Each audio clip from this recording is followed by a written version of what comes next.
Morning lads, how are you? We'll carry on there with our trigonometry today.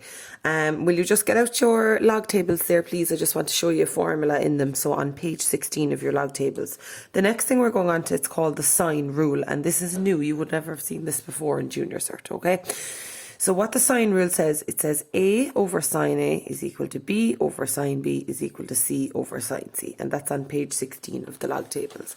What does that actually mean? It means, so you have the side has a small letter here and the angle has a big letter.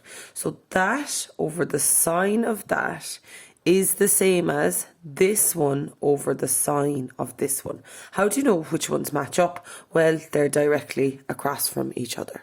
Okay, now in reality you'll only ever be using two parts of this, and I would always say A over sine A equals B over sine B. Okay, so A over sine A equals B over sine B, and make sure you're always doing a sketch, always doing a sketch. Okay, so let's go through the first example here. Okay, sorry about the shadows and the focus now. I hope you can see it okay. So just use two parts of this. So I always say A over sine A equals B over sine B. Okay. So for example, I'm given this triangle here, ABC, and I'm looking for the side B to C. What do these things mean here? You might say they mean the modulus or the distance or the length. Okay. So the modulus or the distance or the length. Always do a sketch. You must always draw out your triangle, okay? And I'll be looking for that in your work, please. So always do a sketch, okay? So what are we saying? We're saying that over the sine of that is the same as that over the sine of that. And I always put in my arrows to show which ones go together, okay? So starting off this one, I write A over sine A equals B over sine B. So the small ones are the sides. So what side am I going to start with? I'm going to call this side X that I'm looking for. Okay. So X over the sine of what? The sine of 30 equals 8 over the sine of 40. Now, you can see that you have 4 components to it, and you know 3 and you're looking for 1. That will always be the way. You have to have 3 of them and you're looking for 1. Now, I'm going to cross multiply this fella up here because I don't want him over here. I just want my X left alone. So I'm going to have X is equal to 8 sine 30 over sine 40. Now put the whole lot into your calculator. If you work it out separately, you'll be rounding too soon and your answer will be incorrect. So I'm going to make sure I'm in degrees mode, and I'm going to have 8 sine 30 all over sine 40 equals 6.22. 6.22. And the question should tell me how many decimal places I want. So just check, do I want 2 decimal places, 1 decimal place, or the nearest whole number? And always, what am I forgetting? Why am I not getting full marks is what I'd be saying to you. And what would you be saying? Well, I've no units. I need my centimetres, if that was centimetres up there. Okay, on so to the next example. So in this triangle DEF, I'm looking for the angle DFE. How do I know which angle that is DFE? Well, I look at whichever one is in the centre here, travel from D to F to E, and this is the angle that it makes.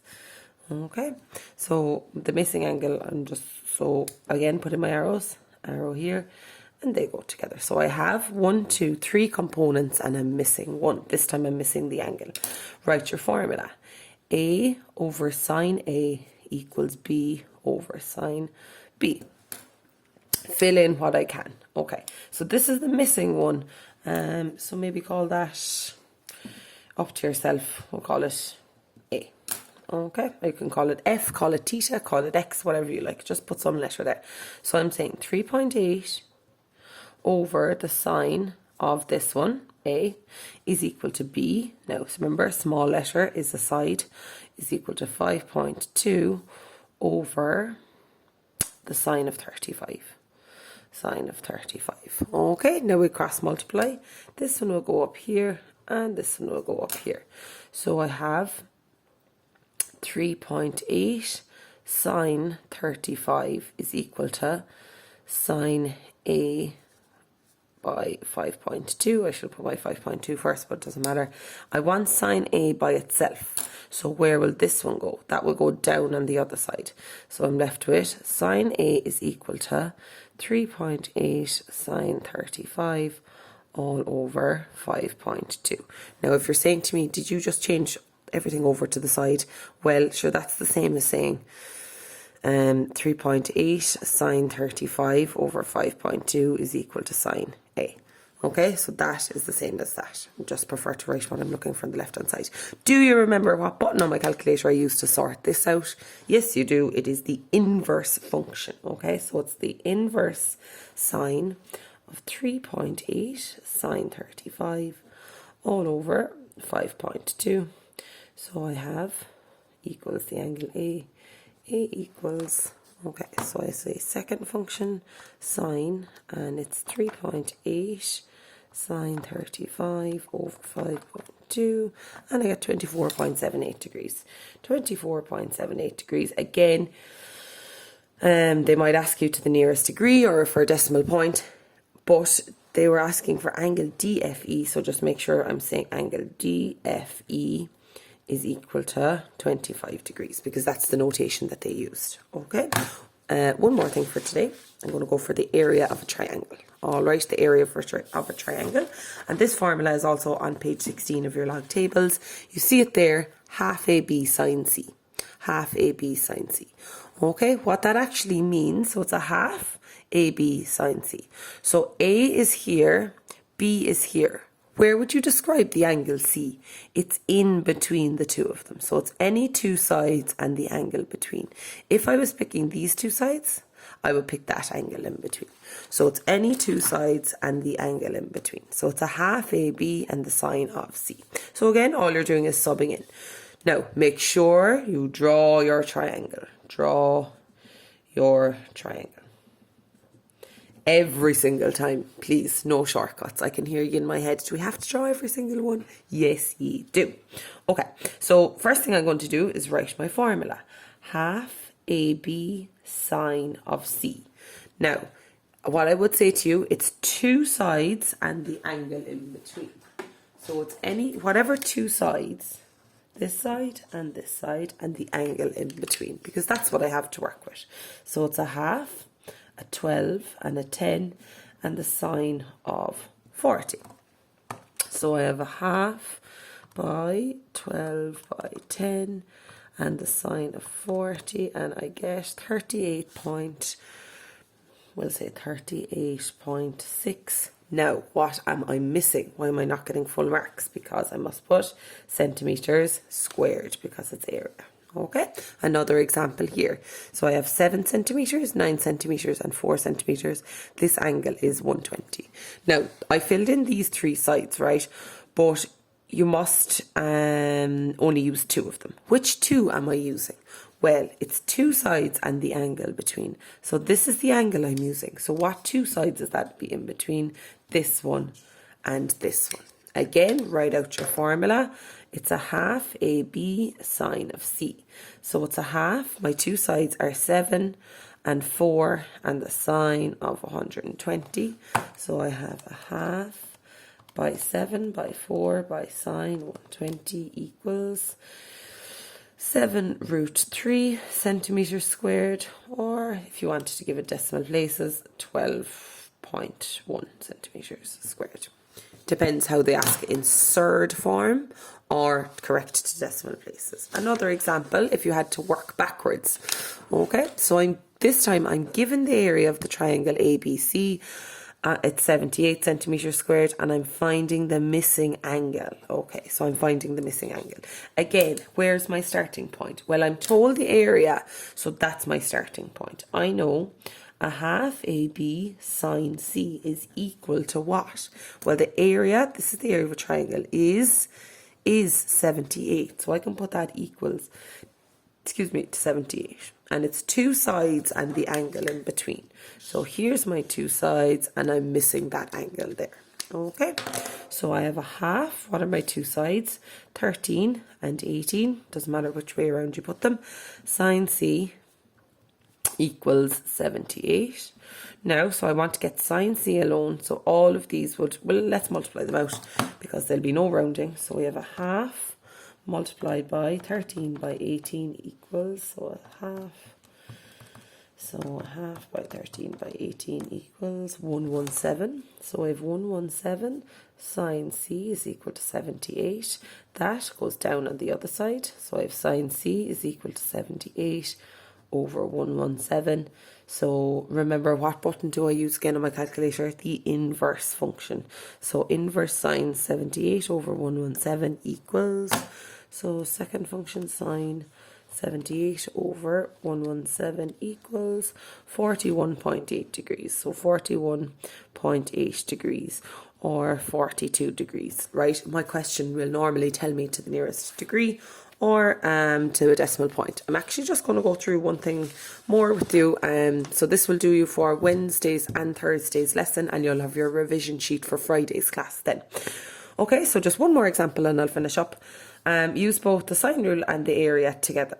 Okay, so given a triangle like this, I'm looking for x, which is this side here, and I want to find the area. Okay, so you have to decide what am I going to use. And a brilliant starting point is page 16 of your log tables. Am I going to be using my sine rule or is it going to be area? And this is the one we're going to do next week then. It's called the cosine rule. So we have sine rule or area. Okay, so the first thing I need to do is find this side x. Well, it's not a right angle triangle, so I can't use SOHCAHTOA or my Pythagoras.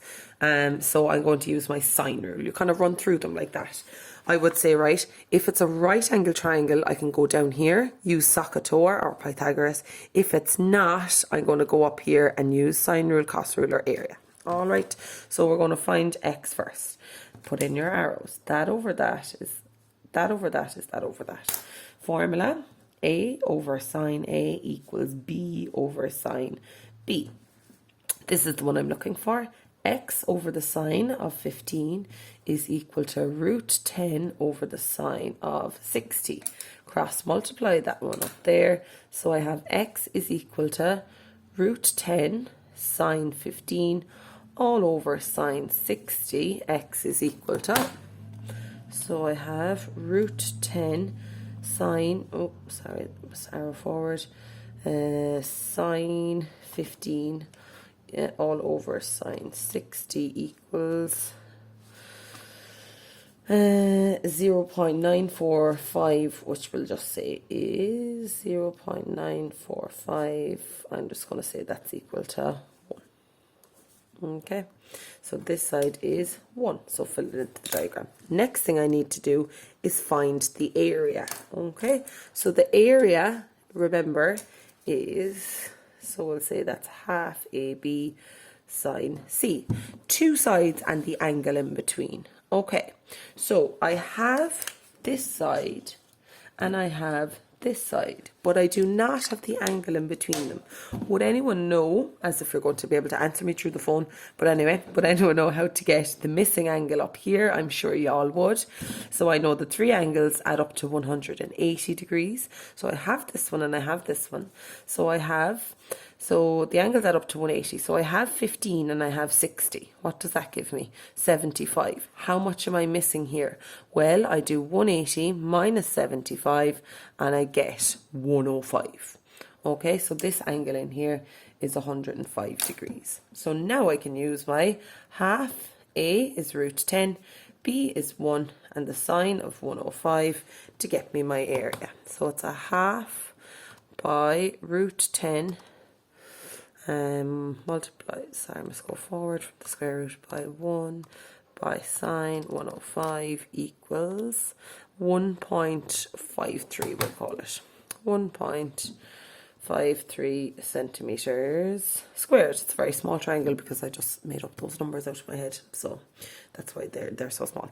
Okay, all right, thanks lads, best luck with the questions, and drop me an email during school hours if you need help. Thank you.